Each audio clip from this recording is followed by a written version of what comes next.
I'm deeply honored to introduce Governor Martin O'Malley, our keynote speaker this morning. Governor O'Malley is a senior advisor to Grant Thornton, guiding them on smart governance. None better for that role.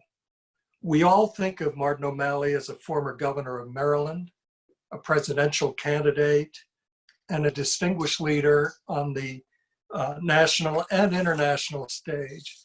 But I would like to talk for a moment about Martin O'Malley's unprecedented achievements as the mayor of Baltimore.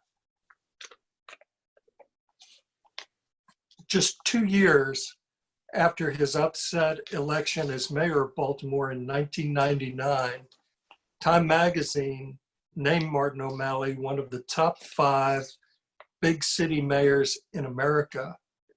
His new data-driven system of performance management, he coined that phrase with the term CityStat, earned this city, his city, the Innovation in Government Award from Harvard's Kennedy School of Government. And it has been emulated by mayors across the country and around the world ever since.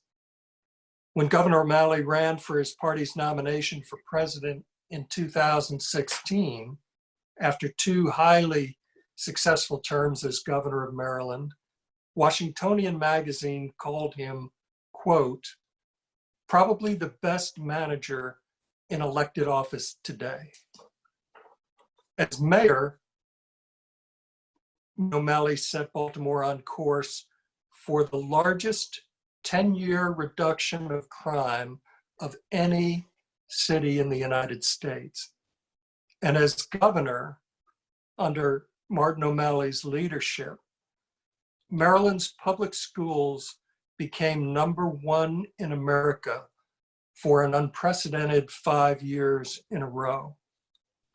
And now, Governor O'Malley has literally written the book for us, entitled, quote, Smarter Government, written for better results in an information age. He captures the essence of what our theme is for this summit and for our think tank.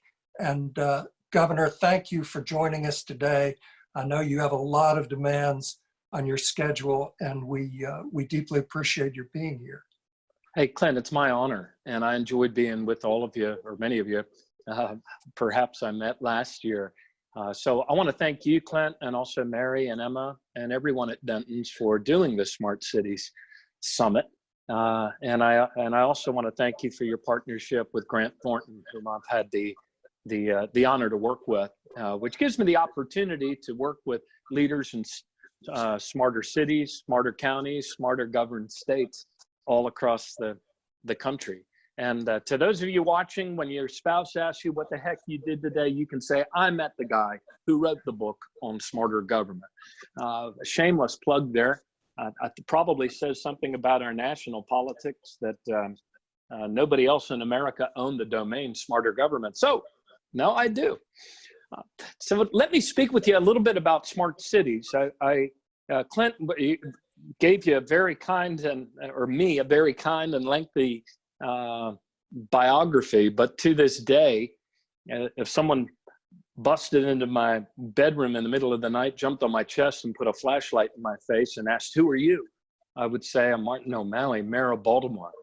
So my perspective on all of these things, I admit, was from the perspective of a mayor that needed to get things done, that didn't have the luxury of holding or hoarding information. Everybody could tell whether or not we were delivering better results. So this is what I want to speak with you about today. I want to speak with you about smart cities. I also want to speak with you about how smart cities are leading the way in what is really a global movement of smarter government. And Mary, you talked about the 4th C being the Chesapeake after climate, COVID, and cyber. I'd offer a 5th C, and that is collaboration. Along with that term, smart cities, we have seen move into the common vocabulary of our lexicon, the word collaboration, and it's significant.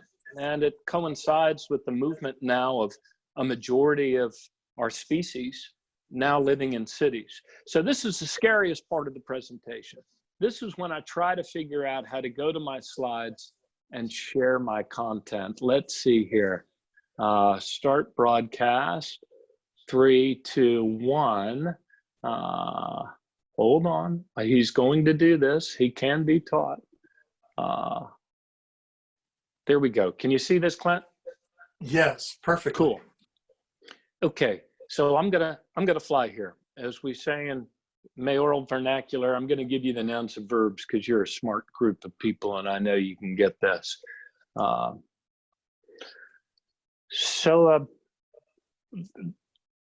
the first time ever, even as we face these, there's a lot of, we can say a lot of things about this first time ever, correct? But for the first time ever, yes, the temperature of this planet has become superheated to the point that it's melting the polar ice caps. But also for the first time ever, a majority of us on this, what John Lewis, God rest his soul, called this little blue space capsule of life. A majority of us now live in cities. But there is also happening all around the world a very big crisis. And that is a crisis in Western democracy. And the crisis facing Western democracy today is Western democracy itself. Whether a government of, by, and for the people can still deliver the public things that make a city, make a county, a state, a country, a republic worth having. Today, according to Gallup polling, trust in our national government is at an all-time low. And yet, trust in local government is actually higher now than it was 20 years ago. Trust. So much of what's at the heart of the rise of smart cities better governed, is about trust. And the opening ante in this new game of trust is openness and transparency, the ability to show us whether what we're doing is working or not. So against this backdrop, this sometimes dark political backdrop in our own country of a diminished trust, there is this rise of the smart city. And what is a smart city? As best I can figure out, here's my take on the common definition of this term. First of all, it's not a noun, it's a verb. And smart cities take action to make themselves more inclusive, more prosperous, more sustainable and resilient, more educated and skilled, more connected, more mobile, more healthy and clean, and to make their citizens more safe and secure. And all of this in the rise of a smart city requires that cities make themselves smarter governed. 50 years ago or more, the great Robert Kennedy said that it is from the numberless diverse acts of courage and belief that human history is shaped. This is that famous, ripple of hope speech that he gave. Growing up in an Irish Catholic family, I thought this was standard issue for everybody's refrigerator. I thought everybody had this on a refrigerator magnet. He said, each time a man, and he meant at the time a man or woman stands up for others or strikes out against injustice, he sends forth a tiny ripple of hope. Well, that was true when he said it 50 years ago, but it's not so true anymore. Why? Because the numberless diverse acts of courage and belief are no longer numberless. They can all be numbered. Not only can they be numbered, they can be measured. Not only can they be numbered, not only can they be measured, but they can also be mapped. And that's the one insight that I wanted to underscore with you today. You probably already know it. But the one insight is this. Over just the last several years, two technologies have come together that are changing fundamentally the way we govern ourselves, the way we collaborate in order to advance the common good we share as a people, whether that's the people of a city, a state, a county, a country, or the planet. And those two technologies, even though our millennial children think they've been here forever, those two technologies are geographic information systems, GIS, and the Internet of Things. The ability to map, to model, and to measure dynamic changing human systems. This is a screenshot of my commute from North Baltimore to Georgetown when I was teaching there one semester a few years back. And if you told my neighbors in Baltimore, I need to travel from Baltimore to Georgetown at rush hour in the morning, they would say, oh, you can't get there from here. But what did I do? I do what all of us do now without even thinking about it, right? We put in the address and the coordinates and voila, our route is mapped. If there's an accident along the way, a pleasant sounding female voice on my iPad will tell me a quicker route is available now. And I take it. Well, while as ubiquitous as this is, as often as we use it every single day for deliveries or Uber rides or getting from point A to point B, this is a big new power and change. It is a first for democracy. We now have the ability to model, measure, and map dynamic human and natural systems real time in ways that all of us can see. And that has never happened before. And I believe that the proper deployment and the wider use and practice of these technologies in democracy will restore the trust that we need to overcome the big challenges we face as a people. In fact, already in cities especially, it is ushering a whole new way of governing. And this new way of governing is fundamentally entrepreneurial, asking the question, what works? It is performance measured, it is interactive, and it is collaborative. But it requires a big shift in the practice of leadership. So it's great to have that one insight, GIS and the Internet of Things, but it requires a shift in what has been 240 some years in the practice of leadership in our democracy. The first shift is a shift in the nature of leadership. Used to be that leaders saw themselves, and we saw our leaders, as sitting high atop that pyramid on the left of command and control. Authority is at the top, and this point of positional, situational advantage for the leader is high atop that pyramid where power is held, where orders are issued, right? Do it because I said to do it. But in the information age, when everybody knows everything at the same time as the leader, that is no longer the place of situational advantage or authority. In fact, title doesn't automatically bestow legitimacy, does it? The place of advantage, the place of effectiveness is now in the center of that collaborative circle, as close to the latest emerging truth as possible. And the other shift is the shift from command and control, the rule of do it because I said to do it, top down, instead to collaboration, being so close to the latest emerging truth that we can share and see and understand what's working and what's not. If in the old days the notion was command and control, do it because I said so, this new way of governing is a lot more like agile software development. It's about the iterations.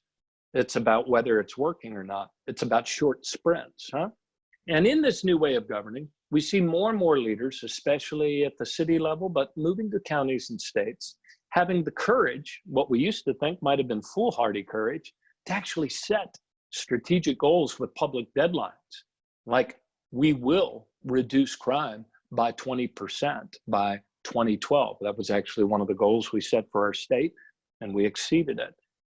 You see leaders that use maps to show everyone the latest emerging truth. Oh, you mean the people that need to know? You mean people at the top levels of government? No, I mean everyone throughout the government and throughout the people who are actually in charge of government.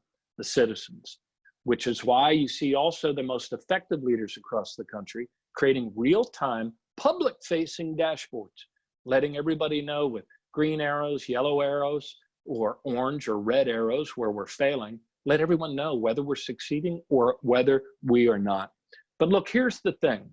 In this rise of smart cities and smart governance, none of this works unless the leader insists and drives a repeating cadence of collaboration and follow-up at the center of the enterprise.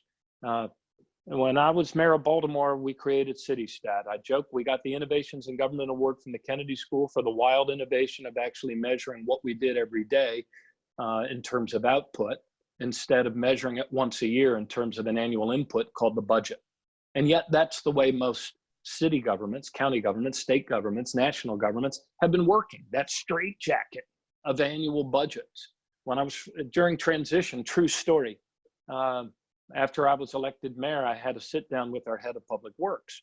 And having been on the city council and now looking for every spare dollar I could find as the newly elected mayor in order to make our streets safer and fund greater drug treatment, I asked the director of public works about a big cost center I knew we had, and that was fleet, the management, the maintenance of all of the various cars and trucks that we had in our fleet. And so I asked the fundamental question. I said, Mr. Director, how many cars and trucks do we actually know? And he answered, 6,000. I said, 6,000? He said, 6,500. I said, 6,500? What is this, a quiz show? And he said, well, you know, how there's some things that you never quite get entirely on top of. We really aren't exactly sure how many cars and trucks we own. Now, that should have caused me to run like the cowardly lion for my life down the hallway and jump out the window, but that was just the way it had always been. And a lot of the old tenets of city government are things that I bet you've heard in working with large organizations, public sector or private sector. And these are the old tenets of city government as we found them in Baltimore, and not so unusual to the way the world was 15, 20 years ago in all governments across America. If the mayor really wants to know, we can find out, but we'll have to pull all our people off their other jobs, and it will take weeks. Sound familiar? Second tenet, old tenet of city government. We'll get to that as soon as we can, but it'll take a few months because our budget was cut last year, implicitly by you jerk. Third tenets of city government, and the red flag here is the word here. That wouldn't work here because this is the way we've always done it here. You have to understand something like we're already doing that here, or we tried that once here and it didn't work. Or the fourth old tenet of city government, I hope everybody forgets about this question before next year's annual budget hearing. Well, we replaced all of those, borrowing lock, stock, and barrel from the NYPD and CompStat, and we started using the map to put together what had been separated and separate systems of information. And we created a regular rotation of 10 meetings every 2 weeks, not once a year to put together the budget, every 2 weeks. And the conversations were all around these tenets: accurate, timely, intelligent, shared by all. You mean by some people? Only the people at the top of the government? Only the people in the very center of the circle? No. Timely and accurate intelligence or information shared by all. It's the fundamental tenet. Rapid deployment of resources, effective tactics and strategies, relentless follow-up and assessment. We started and we didn't stop. When we, for one blessed hour in the CityStat room, we might focus on solid waste, sanitation, trash collection. And Joe Kolodziejski, the head of solid waste, would be at the front of the room presenting at the podium. The screens on the back would show the indicators of whether or not we were making the city safer or not. And on the other side of the table would be me and my command staff, head of our budget director, finance director, our city solicitor, our head of our labor commissioner, our head of human resources, head of IT. And for one blessed hour, we would have the patience to ask the repeated questions to figure out how we could do things differently how we could drive more effective collaborations in order to make our city cleaner. After that 1 hour was over, 15-minute break, and the next meeting would come in. And for one blessed hour, we would focus on the fire department. Same tenets, though. Timely, accurate information shared by all, rapid deployment of resources, effective tactics and strategies, relentless follow-up and assessment.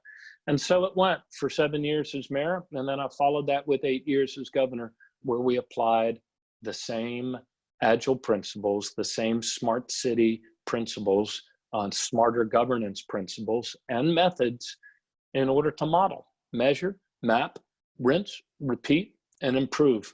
I'm going to give you now, finish up here with 3 examples, real life examples. The first one, and I could pick a lot of examples, I'm only picked 3. But we did this enterprise-wide. We did it as a city, we did it as a state, and it was all enabled by the fundamental technologies of GIS and the Internet of Things that allows us to share real-time information with the entire collaborative enterprise. So improving public safety. When I was elected mayor of Baltimore, our city had become the most violent, addicted, and abandoned city in America. More population loss even than Detroit. By the end of a hard-won first year, we had driven homicides under 300 for the first time in 20 years. And President Clinton, on his way out the door, kindly granted our application to send us 200 additional police officers to help us in restoring public safety to all of our neighborhoods, especially our poorest neighborhoods where we had tolerated open-air drug markets and violent crime and shootings and murders for so long that they had done a series of TV series about us. So we had a decision to make. Where do we send the additional 200 police officers? Well, in the old ways of city governing, we might look at that multicolored map there showing the city council districts, and we might bring in the senior council person from each district and say, congratulations, you are going to receive 1/6 of 200 police officers. Where would you like them to go? That would have been the old way of governing, not exactly performance measured. Another way of governing would have been to look at the map where people voted for me in the greatest numbers, and I send the additional police officers to those parts of the city. That would be a sort of performance management, but it's not really the type I'm talking about here. The third way of governing would be, and the new way of governing, and the better way of governing for the common good that we all share, would be to look at that map on the right. Identify where the greatest numbers of our citizens, regardless of race, regardless of class, regardless of voter registration, where were the greatest numbers of our citizens being shot and robbed or murdered in the greatest numbers year in and year out? If you see those deepest, darkest red areas, thumbnailing that, you can probably see that it's probably about 5-6% of our city's land area. And that's where we sent the additional officers. But of course, every week, week in and week out, the 9 different police districts would come before the police commissioner in Comstat, and then they'd come before me twice a month in the regular rotation of city stat, once to look at public safety, the other time to look at how we police our police. And every day we ask the question, is what we're doing working or not? We adjusted, we adapted, and over the next 10 years, this is what happened. This is 1999, and by the way, it didn't just happen, we made it so. 1999, 2000, 2001, 2002, 2003, 2004, 2005, 2006, 2007. Over the next 10 years, we put our city on a path to achieve the biggest reduction in Part 1 crime of any major city in America. Didn't make her perfect. Didn't figure out a way to recruit police officers from Planet Perfect. We were constantly doing reverse integrity things, looking for ways to improve civilian review to build up trust between community and police. But we saved a lot of lives. I borrowed this slide from a gentleman that was the deputy commissioner of the Los Angeles Police Department. And I share it with you because it's not just about policing. I find, and I see in this slide, kind of the articulation of development of smarter governance in cities and counties and states. But in this case, he said, look, in the LAPD since 2012, we moved from an organization where information was stovepiped to increasingly where information is shared by all. From making decisions based on intuition to making them based on evidence, from responding to queries or calls for service or questions instead to deploying to alerts, and from the ability to make nice maps to the ability to do some predictive analytics.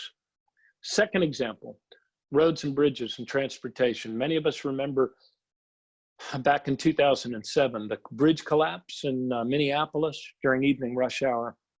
Moms and dads, some children plunging to their death when a bridge supposedly suddenly collapsed in the middle of rush hour. Shortly thereafter, we had a meeting of the National Governors Association, and Jack Dangermond, who is the head of Esri, who published my book and is the largest GIS company, I think, in the world. Jack said, you've got to give me a little bit of time with Governor Ed Rendell. I know he's your friend, used to be mayor of Philadelphia, and right now Ed had become the most outspoken governor about the need for us to make greater investments in our transportation infrastructure. And Dangermond said, I want to show Governor Rendell this new bridge app. He'll get it intuitively if you just get me some time with him. I said, Jack, Governor Rendell does not like blind meetings, and unlike most mayors who only have a 2-minute attention span, Governor Rendell has honed his to a 45-second attention span. Dangermond said, I'll take the 45 seconds, just get him into a corner with me, I want to show him this. So I drag a grousing Governor Rendell in the corner, and I tell Jack Dangermond, you have 45 seconds. With that, Dangermond shows him his laptop, and with the first click of the button, he says, click. He says, this is a map of all of the bridges in Minnesota. The green dots represent all of the bridges. Second click. He says, now I've color-coded those bridges based on open data shared by everybody on the structural integrity or weakness of those bridges. The green dots are the strongest. The red dots are the most rickety and deficient, and the orange and the yellow in between. He says, now, also with open data, I'm going to click on this next map, and we have expanded the size of the dot depending on how many human beings, how many souls travel over that bridge day in and day out. So you can see certain targets emerge for the most urgently needed repairs, given the number of people whose lives depend upon those bridges remaining sound. And then he said, now with this fourth and final click, I want to show you where the federal dollars land for keeping those bridges in good repair. And with that, he clicked on the icons to show the dollars, and Governor Rendell exclaimed, none of the dollars are landing on the targets. And Jack Dangermond said calmly, no, but they're all landing on the map. The ability to model, the ability to measure, the ability to map dynamic, changing human systems has given us, all of these things are the fundamentals for being able to do better predictive analytics about how we do what we do to deliver the public goods that make a city, county, state, or country worth having. This is a graph from Grant Thornton showing the evolution of predictive analytics, right? You start where you start, you get better. This is in the context of reducing traffic fatalities. First step, descriptive. How many accidents occurred this week and where? Diagnostic. What are the causes of the accidents and where? Predictive. How many accidents will occur next week and where? Prescriptive. What actions can we take today to prevent those accidents from happening tomorrow? You get the point, huh? Third and final example. For all of you that may think, yeah, well, this is all fine for a city, but it can't be done on a broader level. Actually, it can. And the beauty of this new technology, and again, yes, I know GIS has been around for 30 or 40 years, but I'm talking new. It's only been in the last 10 years that every city's gone to 311 centers for customer service, and all of that's held together by one GIS map. So, but the beauty of these new technologies, GIS, the Internet of Things, is that they're not intimidated by scale. We were talking earlier before the call began about the Chesapeake Bay, largest estuary in North America. It spans over 6 different states. And the great Barbara Mikulski once said to me as I was coming into the office of governor, she said, you know, the problem with our efforts on the Bay is that while we have a lot of Bay programs, we don't have a Bay program. So what did we do? We started doing the same thing with this new technology, but this time it wasn't to reduce violent crime, it's to reduce the flow of nitrogen and phosphorus and sediment into the Bay. Fortunately, we had a lot of science to build upon. The people at the University of Maryland Center for Environmental Science had come up with objective scientific measures of Bay health. They developed it into a Bay index that included water clarity, chlorophyll A, dissolved oxygen, benthic life, aquatic grasses, phytoplankton community, and they were able to put it all onto a simple kind of red light, green light fashion for every citizen to understand, breaking down the major tributaries. And this was the report card that they gave to the Bay in 2006. It was a D+, ranked only a 39. In fact, the truth of the matter is that for 300 years, the health of the Bay had been in decline as more and more population, more and more paved surface, more and more wastewater load and agricultural runoff and stormwater runoff flowed like poison across the 6 states to degrade the health of the Bay. But we figured out that you could map all of that, down to the smaller tributaries. You could figure out where the nitrogen and phosphorus was coming from. You could see on the western shore around Annapolis, the makeup was from different sources, you know, mostly from stormwater and septic systems. But on the eastern shore, it was agriculture. And there were certain actions that needed to be taken. There wasn't an infinite number. The scientists told us that there were actually, the most impactful actions numbered 34. 34 leading and most impactful actions to reduce the nitrogen and phosphorus flowing into the Bay. At the monthly Baystat meeting, we brought in not only people, the head of the Department of Transportation into that collaborative circle, not only the head of Department of Environment and Natural Resources, but we also brought the head of corrections because we knew that part of restorative justice could apply inmate labor to planting trees and restoring bay grasses and advancing oyster aquaculture. Why was the Department of Transportation there? Because the largest amount of paved surface in the Bay that needed to be retrofitted to protect the streams from the stormwater runoff were actually owned by us, state highway, right? 34 actions. We drove them every day in order to change those health indicators. These were some of them on agriculture. There were, leading one was planting more cover crops. We graphed it, we mapped it, we had a goal line. We got once we started doing this for a year or two, Virginia started applying the same system. Then we got the other 5 states in the Bay watershed. President Obama made it his first executive order, and we got EPA in on the game. We modeled, we measured, we mapped, we drove the leading actions. There was a finite number of agricultural acres. We knew where they were.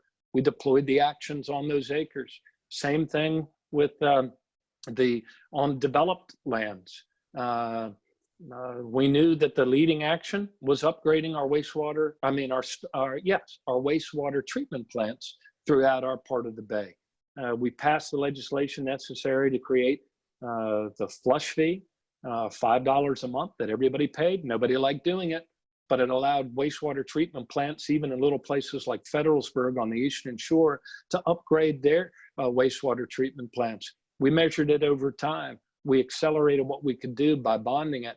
We looked at the actions we could take on natural filters on open land. We graphed it, we mapped it, expanding stream buffers, planting trees. We created an ecological ranking of every parcel of land in the state. So with Program Open Space, we knew we were buying things that actually contributed to water health.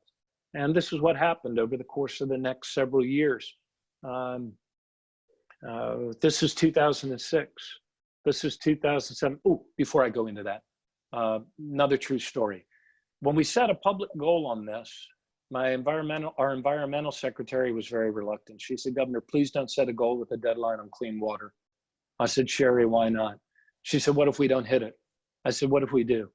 She said, yeah, but it takes a long time. What if we don't? I said, yeah, but what if we do? She said, yeah, but what if we don't? I said, how long are we going to play this game? So we set a goal of reaching the Healthier Bay tipping point by 2020. That point at which our driving of those 34 leading actions, week in and week out, would join forces with the restorative powers of nature to make the Bay a little healthier every year instead of sicker every year as she had been for the last 300. So this is 2006, 2007, 2008, 2009, 2010, 2011, a lot of rain that season. By the way, red is dead, green is life. 2012, 2013, 14, 15, 16, 17. Ah, I love that map. Amazing.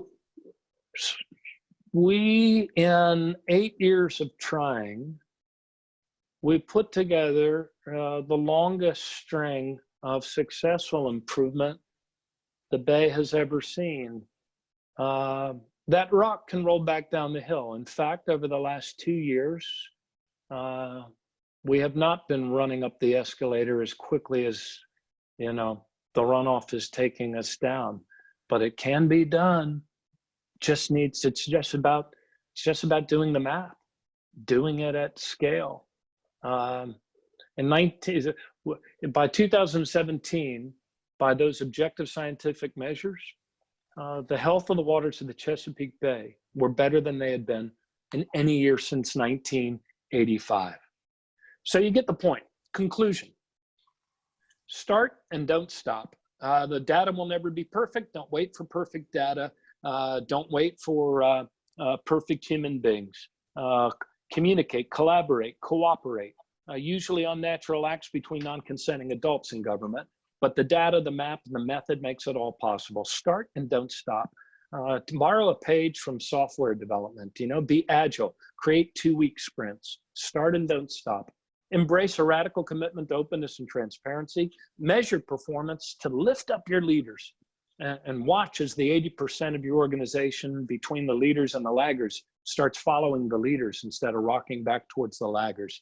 Have the courage to set public goals with public deadlines. And for all of the talk in the smart city environment and smart governance about, you know, sensors and the wonderful world of sensors, Clint, like you got to put sensors on light poles, sensors on the ground, sensors everywhere. We already have sensors. They're called human beings, and they all have smartphones. In fact, maybe one government will figure out that we can actually take contact tracing to scale. If only we would unlock and use the technology that travels around in all of the handheld devices that we caring human beings have. At the end of the day, it's all about getting more citizens into the game of affecting real change. It's about the connection. It's about restoring the trust that is at the center of a republic that delivers the public goods that can save lives, public goods that can also save a planet.